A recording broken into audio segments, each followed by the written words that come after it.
భక్తులకు ఇచ్చే లడ్డూలు తయారు చేయటంలో కానివ్వండి, ఏ విధంగా నాణ్యతను పాటించాము, ఏ విధంగా 2014 నుంచి 15 వరకు వాళ్ళు చేయని కార్యక్రమాలు కూడా మేము 2019 నుంచి 24 వరకు చేశాము.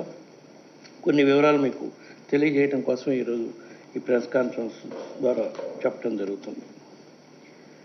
మా ప్రభుత్వం అధికారంలోకి రాకముందు 2019లో 2014 నుంచి 15 వరకు ఏదైతే సిస్టమ్ ఉందో, ఎందుకంటే మెయిన్ ఇక్కడ కావాల్సింది ఘీ, కౌ ఘీ ప్రొక్యూర్ చేసే సిస్టమ్ ఏదైతే ఉందో అదే లడ్డు తయారీలోకి వాడే కౌ ఘీ కానివ్వండి, మిగతా ఇంగ్రీడియంట్స్ కానివ్వండి, ఏ సిస్టమ్ అయితే 2014 నుంచి 15 వరకు ఉందో అదే సిస్టమ్ మేము అధికారంలోకి వచ్చినా కూడా 2024 వరకు వివిధ మార్పులు ఇంప్రూవ్మెంట్స్ చేసుకుంటూ పోయామే, కానీ అదే సిస్టమ్ కంటిన్యూ అయ్యాను. మా ప్రభుత్వం రాకముందు ఎవరైతే ఈఓగా ఉన్నారో అక్కడ అనిల్ సింగార్ గారు, ఆయనే మా ప్రభుత్వం వచ్చినా కూడా 1.5 year ఈఓగా ఉన్నాడు. ఇంకా మేము భక్తులకు మెరుగైన సౌకర్యాలు చేయటం కోసం, పవిత్రతను కాపాడుకోవటం కోసం ఎన్ని మెరుగైన కార్యక్రమాలు చేశాము అంటే ఇందులో 2 భాగాలు ఆయన నిన్న మోపిన నెపాల్లో. ఒకటి, స్వామివారికి సమర్పించే నైవేద్యంలో కల్తీ కార్యక్రమాలు జరుగుతున్నాయి అని చెప్పి నెపం మోపారు. స్వామివారికి సమర్పించే నైవేద్యం సుమారుగా రోజుకి 5 నుంచి 7 సార్లు ఏదో నైవేద్యాలు సమర్పించేదానికి ఉంటుంది. దానికి ఎవ్రీ డే 60 kgs ఆఫ్ ఘీ అవసరం ఉంటుంది. మా ప్రభుత్వం రాకముందు ఆ ఘీ, మా ప్రభుత్వం వచ్చినా కూడా కొన్నాళ్ళు ఆ ఘీతోనే స్వామివారికి నైవేద్యాలు, ఆ ఇంగ్రీడియంట్స్తోనే స్వామివారికి నైవేద్యాలు ఏదైతే అప్పుడు సప్లైస్ తీసుకుంటామో వాటితోనే చేసే కార్యక్రమం జరుగుతుంది. గత 3 సంవత్సరాల నుంచి మేము ఇంకా 2 అడుగులు ముందుకు వెళ్ళి స్వామివారికి సమర్పించే నైవేద్యానికి ఘీ కానివ్వండి, వాడే ఇంగ్రీడియంట్స్ కానివ్వండి, అంటే రైసు, డాలు, ఇవన్నీ వాటెవర్, అంటే వివిధ రకాల నైవేద్యాలు సమర్పిస్తుంటారు స్వామివారికి. పొంగలు, పాయసం, రకరకాలుగా పులిహార సంబంధించిన ఐటమ్స్ అన్నీ కూడా స్వామివారికి సమర్పించే నైవేద్యంలో వాడే ఐటమ్స్, ఇంగ్రీడియంట్స్ అన్నీ కూడా మామూలుగా మార్కెట్ నుంచి కొంటే ఆ మార్కెట్లో దొరికే ఐటమ్స్ అన్నీ కూడా మామూలుగా పండించి ఎరువులు, పురుగు మందులు వాడిన పదార్థాలతో పండిస్తారు. వాటి వల్ల స్వామివారికి విషపూరితమైన నైవేద్యం సమర్పించే పరిస్థితి ఉంది. దీన్ని మార్పు చేయాలని చెప్పి టోటల్ ఆర్గానిక్ ఇంగ్రీడియంట్స్తో ఇంక్లూడింగ్ ఘీ, ఆర్గానిక్ దేశీ కౌ ద్వారా వచ్చిన ఘీతోనే గత 3 సంవత్సరాల నుంచి కూడా స్వామివారికి నైవేద్యాలు సమర్పిస్తున్నాం. దానికి ఎగ్జాంపుల్, ఆ స్వామివారికి నైవేద్యాలు సమర్పించే ఘీకి ప్రత్యేకంగా ప్యూర్ దేశీ కౌస్ నుంచి ఘీ తీసే గోశాల రాజస్థాన్లో ఉంది, ఫతేపూర్లో. అక్కడ సుమారుగా 10,000 దేశీ కౌస్ ఉంటాయి. వాళ్ళ దగ్గర నుంచి ఘీ సప్లై తీసుకొని మేము కొనలేం కాబట్టి, ఎందుకంటే మన దగ్గర టెండర్ సిస్టమ్ ఫాలో కావాలి, కొనలేం కాబట్టి డోనర్స్ సహాయంతో ఎవ్రీ డే 60 kgs ఘీ ఆ రాజస్థాన్ దీని నుంచి ఘీ తీసుకొచ్చి స్వామివారికి నైవేద్యానికి సమర్పించడానికి ఆ ఘీయే వాడుతున్నాం. దానికి కూడా డోనర్ సహాయం. రోజుకి ₹1,00,000 అయింది ఆ ఘీ ఒక్కటి. మిగతా ఇంగ్రీడియంట్స్ అన్నీ ఇక్కడ ఆర్గానిక్ ఫార్మర్స్ పండించిన తెలంగాణలో, ఆంధ్రాలో ఆర్గానిక్ ఫార్మింగ్ జరుగుతుంది, వాళ్ళ దగ్గర నుంచే ప్రొక్యూర్ చేయాలి. ఎస్పెషల్లీ ఘీ మాత్రం అక్కడి నుంచి తెస్తున్నాం. దాన్ని కూడా ఒక డోనర్ సహాయంతో రోజుకి ₹1,00,000, నెలకు 30 లక్షలు. ఇప్పుడు దాకా 3 సంవత్సరాల నుంచి ఆ డోనరు దాదాపు 10 crores దాకా ఈ ఘీతో నైవేద్యం చేయడానికి డొనేట్ చేస్తున్నాడు. విధంగా ఎలక్షన్లకు ముందు మా ప్రభుత్వంపై, మా పార్టీపై దుష్ప్రచారం చేశారో అదేవిధంగా ఇప్పుడు వీళ్ళ వైఫల్యాలు కప్పుచ్చుకోవడం కోసం ఈ దుష్ప్రచారం, మరీ ఎంత ఘోరమైన దుష్ప్రచారం అంటే భారతదేశంలోనే కాదు ప్రపంచవ్యాప్తంగా ఉండే హిందువుల మనోభావాలు దెబ్బతినే విధంగా ఈ దుష్ప్రచారాన్ని తెరలేపారు. హిందువులు, ప్రపంచవ్యాప్తంగా ఉన్న హిందువుల్లో ఇది ఒక ఇదిగా భావించే పరిస్థితి వచ్చింది. రాత్రి నుంచి నేను చూసిన వెంటనే రియాక్ట్ అయ్యాను. దాని మీద ప్రమాణ స్వీకారం చేద్దామని చెప్పడం జరిగింది. ఇప్పుడు వివరంగా ఏ విధంగా గత 5 సంవత్సరాల మా పాలనలో స్వామివారి నైవేద్యాలు పెట్టడంలో కానివ్వండి, భక్తులకు ఇచ్చే లడ్డూలు తయారు చేయటంలో కానివ్వండి, ఏ విధంగా నాణ్యతను పాటించాము, ఏ విధంగా 2014 నుంచి 15 వరకు వాళ్ళు చేయని కార్యక్రమాలు కూడా మేము 2019 నుంచి 24 వరకు చేశాము, కొన్ని వివరాలు మీకు తెలియజేయడం కోసం ఈరోజు ఈ ప్రెస్ కాన్ఫరెన్స్ ద్వారా చెప్పడం జరుగుతుంది.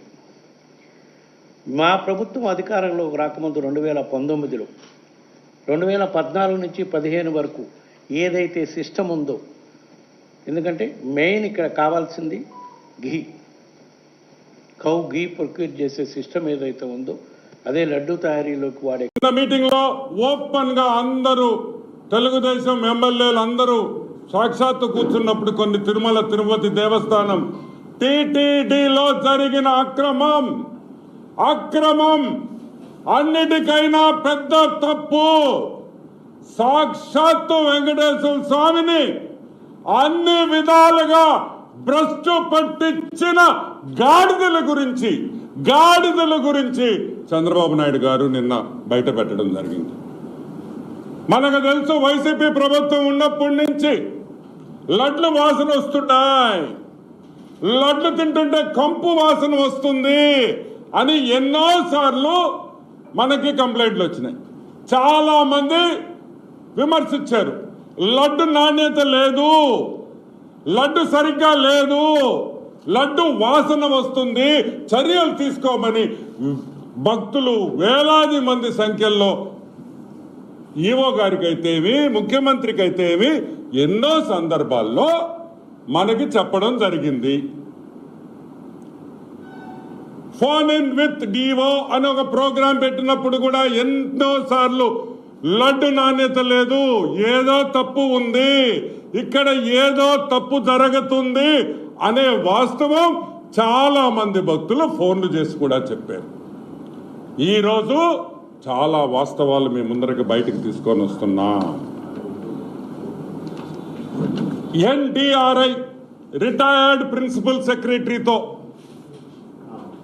D Surendranath, dairy expert Vijayabhaskar Reddy, Telangana veterinary యూనివర్సిటీలో senior most professor D Swarnalatha garu, వీళ్ళందరితో తెలుగుదేశం కూటమి ప్రభుత్వం రాగానే ఒక కమిటీ వేశాం. దేనికి వేశాం ఈ కమిటీ? అసలు ఎందుకు లడ్లు బాగలేదు, అసలు ఎందుకు ప్రసాదాలు బాగలేదు, అసలు ఎందుకు అక్కడ పెట్టే భోజనాలు ఎందుకు సరిగ్గా లేవు, ఎక్కడ లోపం ఉంది అని ఈ ముగ్గురితో ఒక కమిటీ వేశాం. సీనియర్ మోస్ట్ ప్రొఫెసర్స్, ఇండస్ట్రీలో చాలా నాలెడ్జ్ ఉన్నవాళ్ళు, చాలా తెలివి ఉన్నవాళ్ళు, సబ్జెక్ట్ ఉన్న వాళ్ళతో వేశాం. వేసిన తర్వాత చాలా వాస్తవాలు బయటకు వచ్చినాయి, చాలా వాస్తవాలు బయటకు వచ్చినాయి. వైసీపీ గవర్నమెంట్ లో నెయ్యి సరఫరా చేసే వాళ్ళని మార్చేశారు. ఎవరు నెయ్యి సరఫరా చేస్తున్నది ఎక్కువ?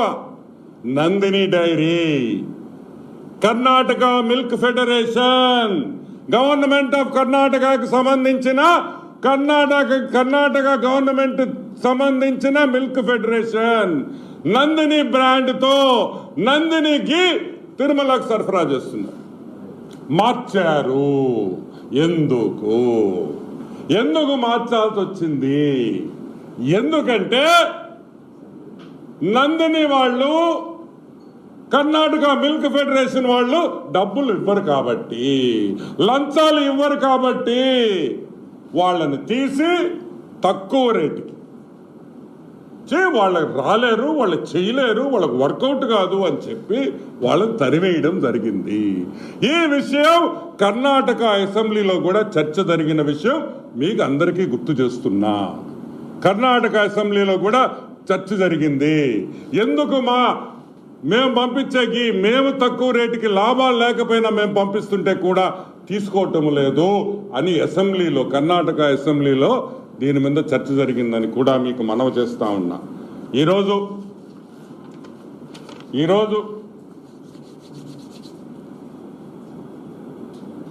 ఒక విషయం చెప్తా. ఏమయ్యా మామూలుగా ఆవు నెయ్యి, మంచి ఆవు నెయ్యి ఎంత అనుకుంటున్నారు రేటా? మంచి ఆవు నెయ్యి, నాణ్యత గల ఆవు నెయ్యి రేట్ ఎంతో తెలుసా మీకు? 1000 రూపాయలు తక్కువ ఎక్కడ కూడా నాణ్యతమైన నెయ్యి దొరకదు. 1000 రూపాయలు తక్కువ అంటే 1 కేజీ నెయ్యి, మంచి నెయ్యి ఏమి కలపకుండా మంచి కేజీ నెయ్యి కావాలంటే 1000 రూపాయలు పై మాట. కావాలంటే మీ ఇళ్లలో మీ అక్క చెల్లెళ్ళని, మీ భార్యల్ని, మీ శ్రీమతుల్ని, మీ అమ్మల్ని, అవ్వల్ని అడగండి ఆవు నెయ్యి ఎంత అవుతుంది. మంచి ఆవు నెయ్యి ఏమయ్యా టెండర్ పిలిచి 320 రూపాయలకి ఇచ్చేస్తారా? ఎంత? 320 రూపాయలుకి 4గురికి ఇచ్చారు కాంట్రాక్టు. ఎవరు? The great YCP government, the great Dharma Reddy, the useless fellow Subba Reddy, the worst fellow Karunakar Reddy. ఈ 4 కలిసి 320 రూపాయలకి ఇచ్చారు. నేను అడుగుతున్నా 320 రూపాయలకి నాణ్యమైన ఆవు నెయ్యి ఇచ్చే మగోడు ఈ ప్రపంచంలో ఎక్కడైనా ఉండాడా అని నేను అడుగుతున్నా. Is there a single person who can supply 15,000 కేజీలు రోజుకి? అంటే ఎంత నష్టం వస్తుంది? మీరు లంచాల కోసం, మీరు లంచాలు కావాలని మీరు మార్చారు కాబట్టి అక్కడ సప్లయర్లు తప్పు చేశారు. నాణ్యమైన నెయ్యి కాదు. అది కూడా నేను ఇప్పుడు నిరూపిస్తానని కూడా మీకు మనవి చేస్తా ఉన్నా. ఒక ల్యాబ్ సర్టిఫికేషన్ లేదు. ఏమయ్యా ఇంత డబ్బులున్నాయా? తిరుమల తిరుపతి దేవస్థానానికి 75 లక్షలు పెట్టి ఒక ల్యాబ్ పెట్టుకోలేని పరిస్థితుల్లో ఉన్నారా? అంటే ల్యాబ్ పెట్టుకుంటే మీ భోగత్వం బయటకు వస్తుందని భయమా? 75 లక్షలతో మంచి వచ్చే నెయ్యి, వచ్చే పాలు ఎక్కడుంది? ఏం మంచి పాల ఎవరికి వాడుతున్నారు? ఎవరికి